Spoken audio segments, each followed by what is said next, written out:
Imaginémonos un ángel brillante pero caído, volando a través de las galaxias y huyendo del cielo, donde perdió una gran batalla. Él entonces encuentra un lugar en el universo donde seres creados compran su sistema alternativo de gobierno, el planeta Tierra. Es aquí donde él continúa su lucha contra el gobierno del amor de Dios. Sin embargo, Dios envía a su propio Hijo para rescatar al planeta perdido y gana la victoria colosal de la cruz. El ángel caído, Lucifer, falla en lograr que Cristo abandone su misión salvadora. Lucifer es derrotado, pero entonces se le ocurre su idea más brillante. ¿Qué si él puede tomar el conflicto del bien y el mal al revés? ¿Qué si él puede usar la misma institución que Cristo creó para servir sus propósitos? Hoy aprenderemos qué sucedió cuando Lucifer descubrió su arma secreta más devastadora, la iglesia. Toma tu Biblia y mantente en sintonía. Está escrito. Declara el mensaje final de Dios para nuestro tiempo. Presentando al Cristo viviente como la respuesta a nuestras más profundas necesidades. Está escrito. Con el pastor Robert Costa. Hoy, el arma secreta de Satanás. Un joven llamado Claude Deprite estuvo 5 largos días en prisión hasta que pudo saber de los cargos que tenía en su contra. Él pensaba mucho en su esposa y en sus hijos, que no sabían si lo volverían a ver con vida. Finalmente, en la mañana del 6º día, el carcelero abrió la celda donde estaba Claude y lo escoltó al cuarto de interrogación. 3 jueces estaban sentados. Solemnemente estaban en sus sillas con espaldares imponentes. Un secretario esperaba con pluma y papel para asentar las deposiciones del prisionero. El alguacil de la corte comenzó el interrogatorio. Le preguntó a Claude por su nombre, dónde había nacido y dónde residía, y entonces procedieron sorprendentemente a tratar de escuchar las creencias de Claude en una complicada gama de asuntos religiosos. Querían saber a qué iglesia pertenecía y la gente con las cuales se reunían. Querían saber si se había bautizado de adulto después de haber sido bautizado como infante. Querían saber si Claude pensaba o creía que Cristo estaba realmente presente en el pan y en el vino de la cena del Señor. Era la clase de conversación que podríamos oír en una sala bien amueblada donde la gente discute puntos teológicos, comiendo galletas y tomando té. No hubo una palabra que se pudiese entender como un crimen en violación a las leyes. Nadie le preguntó a Claude acerca de un robo o asalto o asesinato. Nadie le acusó de siquiera haber perturbado la paz. Pero aquel lugar era una prisión de criminales y aquellos eran jueces y él era un hombre acusado defendiéndose de una sentencia de muerte. Cuando Claude se mantuvo evadiendo preguntas concernientes a otros miembros de su iglesia, el alguacil finalmente le preguntó con tono severo: ¿tú estás tratando de no meter a nadie en problema? Claude contestó con estas escalofriantes palabras: sí, señor alguacil, porque nosotros sabemos muy bien que nuestra sangre es muy buscada.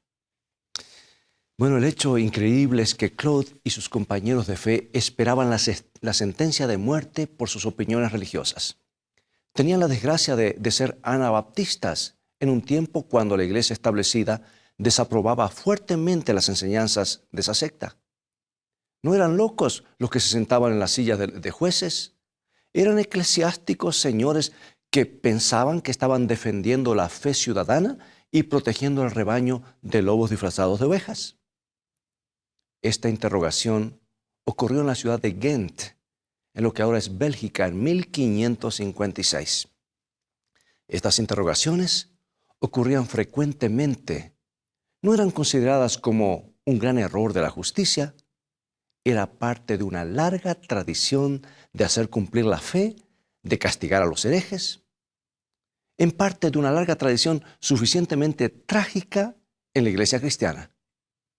Ahora la pregunta es, ¿cómo sucedió todo esto? ¿Cómo llegó a la mente de los cristianos que quemar herejes era parte del servicio a Dios? Sabes, hoy me gustaría sugerir que para entender la larga y penosa historia de las persecuciones religiosas, necesitamos entender la guerra de los ángeles, el largo conflicto entre Cristo y Satanás. Necesitamos tener una visión más amplia del conflicto. Cristo ganó una gran victoria en la cruz sobre su enemigo, Lucifer, el ángel caído que se tornó en Satanás. Jesús mostró que Dios podía amar y perdonar hasta lo sumo. Satanás fue desenmascarado como un ser tirano y destructor. Y aún más, Cristo fundó su iglesia, un cuerpo de creyentes que va a ir adelante diseminando su amor y su gracia al mundo. Satanás aparentaba estar completamente derrotado. Su forma de manipulación y compulsión había fallado. La forma en que Cristo liberó a los seres humanos por el Evangelio había sido exitosa. La iglesia había comenzado a cambiar el mundo y a darlo vuelta. ¿Sabes? Satanás quería, más que ninguna otra cosa, destruir la iglesia. El libro de Apocalipsis nos habla de esto claramente. En el capítulo 12 de Apocalipsis, encontramos que se pinta a Satanás como el gran dragón o la serpiente que trata de ahogar la iglesia en un diluvio de persecuciones. Y Satanás usó la crueldad de varios emperadores de Roma para tratar de aplastar la iglesia primitiva. Muchos creyentes fueron quemados o devorados por leones en el Coliseo romano. Pero como la historia nos muestra, la sangre de los mártires servía como la semilla que germinaba y engrandecía la iglesia. Los creyentes se multiplicaban constantemente. Entonces Satanás ideó su más diabólico plan. ¿Qué si la iglesia misma se convirtiera en la perseguidora de los fieles? Al principio esto parece indignante. ¿Cómo Satanás podría lograrlo? Muy bien, la iglesia se hizo muy poderosa en la Edad Media.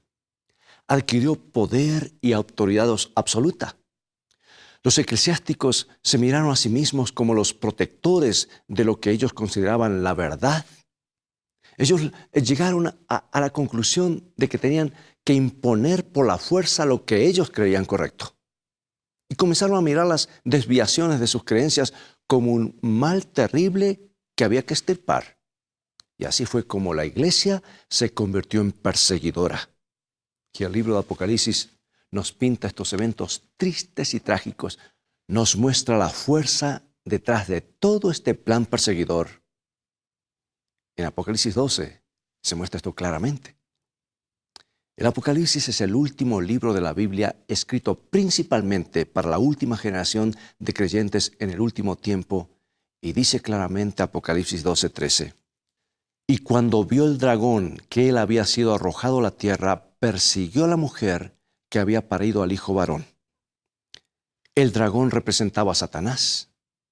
Él era el ángel que se rebeló contra Dios y fue lanzado fuera del cielo y vino a la tierra. La mujer representa a la verdadera iglesia, la iglesia de Cristo, los verdaderos creyentes.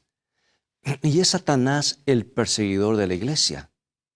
Él es el que está detrás de las escenas de persecución cuando las autoridades humanas comienzan a oprimir y a destruir a los creyentes. Esto se manifiesta ampliamente en el interrogatorio de Claude. Aprendemos de esto en las cartas que este hombre pudo enviar de forma milagrosa a su familia. Resulta que un día los monjes vinieron a interrogarlo. Ellos preguntaron, ¿cuál es tu fe? Y Claude simplemente contestó, yo creo en Jesucristo y Él es el verdadero y viviente Hijo de Dios, y que no hay salvación en ningún otro nombre en el cielo ni en la tierra. ¿Sabes que esto no satisfizo a los sacerdotes? Ellos querían saber en qué otras cosas Claude creía, especialmente sobre la Madre Iglesia, la iglesia que los monjes llamaban la verdadera iglesia apostólica. Así que Claude les preguntó, ¿los apóstoles persiguieron y mantuvieron a la iglesia con fuego y espada como ustedes hacen? Hasta este día no ha habido una buena respuesta a esa pregunta como ustedes pueden imaginarse. Esto es porque lo más fuerte que el Nuevo Testamento dice acerca de los herejes es evitarlos y no mezclarse con ellos. Esto es muy diferente a quemarlos en la hoguera. En otra ocasión, un hombre erudito conocido como el decano de Reims vino a interrogar a Claude. Claude le preguntó de dónde él obtuvo la autoridad para buscar y derramar la sangre de aquellos que nadie puede acusar de ningún crimen. Y el decano señaló un pasaje en el libro de Deuteronomio, escrito por Moisés en el capítulo 17 y verso 12, que describe que los que desafían al sacerdote en Israel son dignos de ser muertos. Y Claude le recordó al decano que no estamos bajo la ley de la venganza, sino bajo la ley de la gracia. Y él señaló que Jesús había declarado en una parábola que nosotros no debemos intentar sacar la cizaña de nuestro medio por el peligro de arrancar con ella juntamente al trigo en este proceso. En otras palabras, no traten ustedes de sacar la cizaña ahora.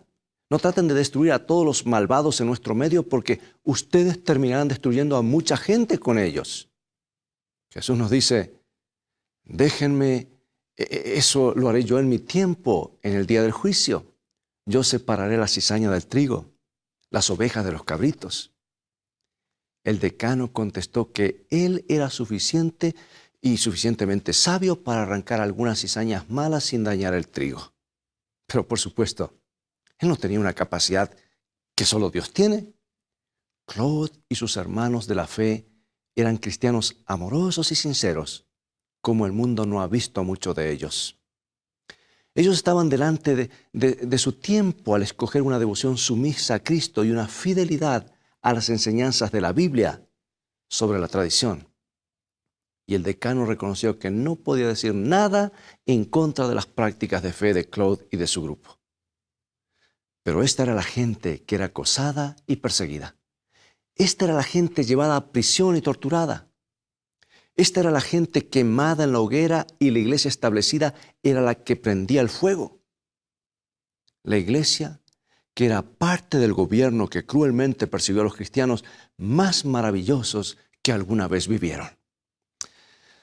Querido amigo y amiga, yo creo que hay un ángel malévolo detrás de toda esta forma fanática y asesina. Ese ángel está detrás de las largas agonías de las persecuciones religiosas de la Edad Media. Él está detrás de la intolerancia religiosa que continúa en nuestros días. Esta es su manera de guerrear contra la iglesia y con el pueblo de Dios. Esta es su manera de usar la fuerza y la coerción. Yo quisiera que todos entendiésemos dónde se trazan las líneas de batalla en el gran conflicto entre bien y el mal. Yo quisiera que todos entendamos claramente cuáles son las cosas que están en el conflicto. Porque algunas veces en nuestro celo por luchar contra la maldad terminamos en el lado equivocado. Y a veces terminamos colocándonos en el lado de la fuerza y la coerción. Claude de Pryde y otros como él hicieron algo en esta prisión de la ciudad de Ghent. Él simplemente testificó de su fe. Así es como la iglesia progresa, compartiendo la verdad, recalcando lo que dicen las Escrituras al dar testimonio. La gente hablaba de lo que Cristo ha hecho por ellos. Hablaban de lo que han descubierto en la palabra de Dios. Tratan de persuadir a otros a aceptar el Evangelio. Ese es el método divino. Así es como Dios quiere que su pueblo prevalezca. Pero ese no es el método de Satanás. Hay otra fuerza trabajando en nuestro mundo. Es tratar de forzar a la gente a creer en lo que ellos estiman verdad o lo que es correcto. Tratan de forzar a la gente a aceptar y aliarse con la institución religiosa a la que ellos pertenecen. ¿Sabes? La estrategia de Satanás saca algo que está muy profundo en la naturaleza humana: la necesidad de controlar a otras personas. Esta es una de nuestras imperfecciones fatales. Nos sentimos compelidos a controlar a otros para conseguir lo que consideramos necesario. No está bien que tenga una opinión distinta a la que nosotros tenemos. No está bien que vean las cosas de una manera diferente a nosotros. Tenemos que enderezarlos. Tenemos que hacer que vean la luz como nosotros la vemos. Tenemos que forzarlos u obligarlos a hacerlo. Querido amigo y amiga, yo quiero decirte algo. No es difícil que alguien que quiera controlar a los demás se convierta en un perseguidor. A muchos les gusta controlar, se convierten en perseguidores cuando reciben poder y autoridad ilimitados. Esos jueces que interrogaron a Claude, los mismos jueces que lo condenaron a muerte, no eran muy diferentes a muchos de nosotros que queremos hacer que la gente vea la luz como nosotros la vemos. Que tenemos que imponer nuestras creencias a otras personas. Algunos de nosotros tenemos que analizar cuidadosamente dónde estamos parados, ¿no es cierto? Quizás pensemos que estamos luchando por Dios, por la verdad y por la luz. Pero ¿cómo estamos haciéndolo? ¿Estamos simplemente testificando acerca de lo que Dios ha hecho por nosotros? ¿O estamos tratando de manipular a otros de alguna manera? Podríamos comenzar desde el lugar correcto de la batalla, pero terminar en el lugar equivocado de la guerra. Podríamos terminar en el lado donde se usa la fuerza y la coerción. Y Satanás ha estado en guerra contra la iglesia por mucho tiempo y francamente algunos de sus grandes aliados han sido personas que se sientan en sus bancas. En la Edad Media, muchas personas con la compulsión fanática de controlar a otros mataron a miles de creyentes, quemaron a muchos miles en la hoguera porque no se conformaban a la iglesia establecida y dominante. Y algunas veces parecía que la fe genuina iba a ser totalmente barrida.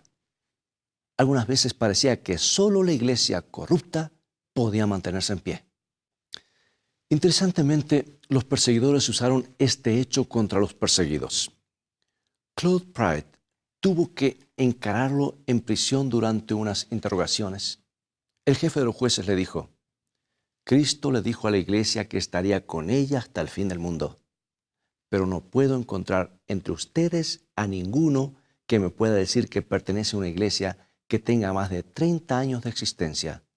En otra palabra, el juez estaba diciendo: si Cristo prometió preservar a su iglesia desde el tiempo que la fundó, ¿cómo puede ser legítima tu iglesia si ha existido solamente durante 3 décadas?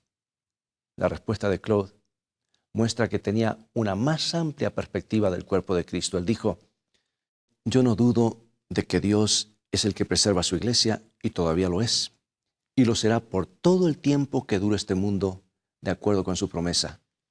Y aunque ella ha sido exterminada en algunos países por el derramamiento de sangre y la persecución, ella no fue aniquilada en todo el mundo, porque el mundo es grande y ella puede sobrevivir en algún rincón sin perecer totalmente. ¡Qué tremendas palabras! O sea que Claude estaba diciéndole a los jueces: Dios siempre ha tenido un pueblo que lo ama y sigue las enseñanzas de su palabra. Él ha preservado a ese pueblo a través de los siglos. Él ha mantenido la llama ardiente de una devoción sincera a Jesucristo. Algunas veces fueron los waldenses en las montañas al sur de Francia que mantuvieron la fe viva. Otras veces fueron los anabaptistas en Holanda. Dios tiene sus campeones que no serán controlados, que no permitirán que sus conciencias sean manipuladas, porque estarán firmes sobre la palabra de Dios. Gente como Juan Hus, que levantó la autoridad de las Escrituras en Bohemia. Gente como Wycliffe, que levantó su voz pidiendo una reforma en la iglesia de Inglaterra. Y algunas veces fueron voces solitarias, como las de Claude Pride. Él se sostuvo con el consuelo de que pertenecía a ese cuadro mayor, a esa gran familia, al campo de creyentes en Cristo que preservaron la verdad a través de los siglos. Pero Claude encontró un mayor regocijo en algo más. En algo más levantó su espíritu allí en la cárcel. Lo vemos claramente desde el comienzo de su prisión. Él estuvo quieto largos días en una celda pensando en su esposa y en sus hijos. En su carta él admitió que comenzó a sentirse muy deprimido. Él dijo: yo tenía gran tristeza, y continuó escribiendo y dice lo siguiente: Mi corazón se sentía aplastado y mi carne temblaba con miedo.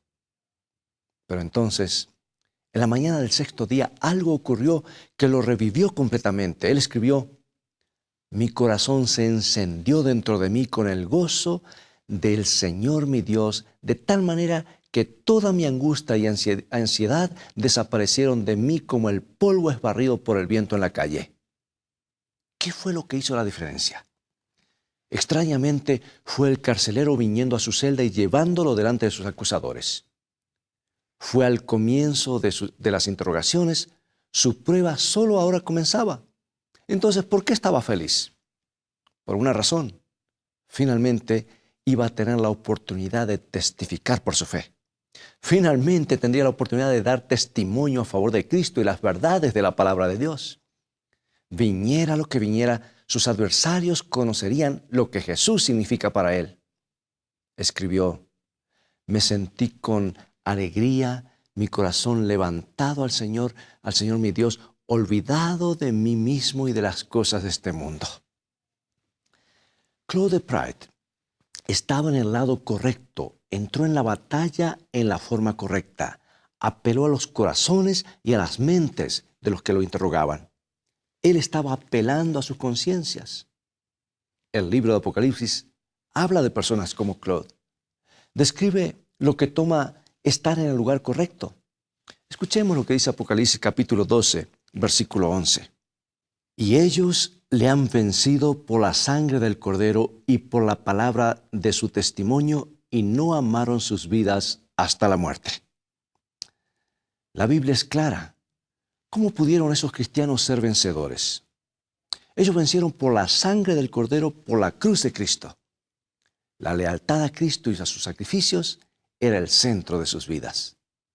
La cruz fue para ellos una roca a la que pudieron asirse en los peores tiempos. Los cristianos vencieron por la palabra de su testimonio. Como Claude, encontraron que testificar sobre lo que Cristo significaba para ellos aumentó y fortificó su fe. Compartir el testimonio por Cristo hace la fe mucho más real y le da mucho más valor. Y los creyentes son vencedores por el compromiso total con Cristo hasta la muerte. O sea que no están buscando nada más que salvar su piel.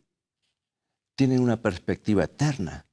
Quieren seguir a Dios, no importan las circunstancias, porque están enamorados de Jesús.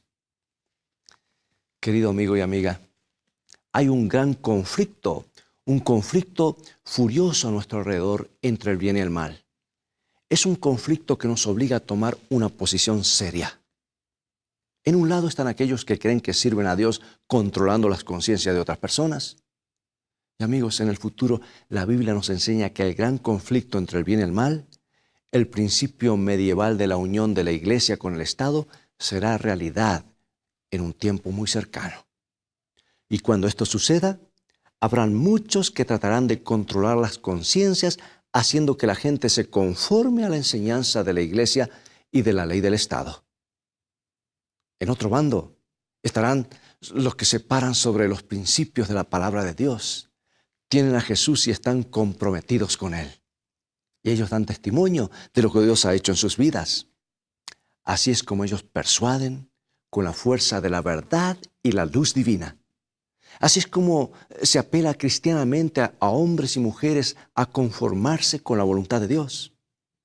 Es así como encendemos más velas o más corazones con el fuego dramático de la verdad revelada. Hay una forma coercitiva, compulsiva, donde se ahoga la libertad de la conciencia, y otra que hace a la persona entender, razonar las claras enseñanzas de Jesucristo y sus apóstoles. Hay un camino de lealtad y otra de presión por contar con todo el poder del Estado. Hay un camino de compromiso con Cristo y otro de aportar la autoridad humana que impone las doctrinas y tradiciones humanas. La pregunta es, ¿dónde estaremos nosotros, tú y yo? ¿Decidirás seguir a Jesús y solo a Él? ¿Decidirás por la revelación de la palabra o por las enseñanzas y mandamientos humanos? La línea de la batalla está determinada. ha sido trazada entre la lealtad a Dios y a su palabra en un compromiso inquebrantable o en un compromiso con el mundo donde no está la cruz de Cristo. La línea de demarcación está trazada entre los principios divinos o ceder a la presión de la autoridad de turno, entre la libertad, que es el don divino, y la presión y la coerción, que son armas satánicas. Y algún día, muy pronto, nos encontraremos en el lado del amor hacia Dios y nuestros semejantes y el lado del despotismo y la crueldad. En ese día, mis amigos, nuestras decisiones por uno u otro camino sellarán nuestros destinos. El tiempo de hacer un alto y dejar a Dios ser el único soberano de nuestras vidas es ahora. Ahora es tiempo de detenernos en tratar de controlar a los que nos rodean. Es tiempo de dejar a Dios que controle nuestras vidas. Es tiempo de parar en el empeño de hacer que los demás capitulen y se rindan a nuestros puntos de vista.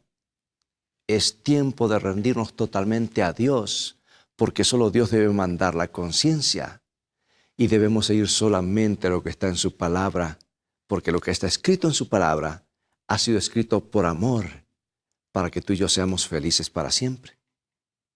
Toma ahora el primer paso para estar seguro de estar del lado correcto en el conflicto entre Cristo y Satanás. ¿Quisieras orar conmigo? Querido Padre, te damos gracias por haber preservado un grupo de fieles creyentes a través de los siglos. Gracias que podemos unir nuestras voces a las de ellos. Nosotros también podemos testificar por ti. Podemos testificar de tu verdad poderosa. Queremos poder hablar de tu justicia y de tu amor. Por favor, Señor, déjanos tener ese impacto al mundo. Ayúdanos a dejar esa clase de legado. Presérvanos como devotos seguidores de Jesucristo. Danos la capacidad de mover y persuadir a otros con el amor con que tú nos has persuadido y nos has movido. En el todopoderoso nombre de Jesucristo lo pedimos. Amén.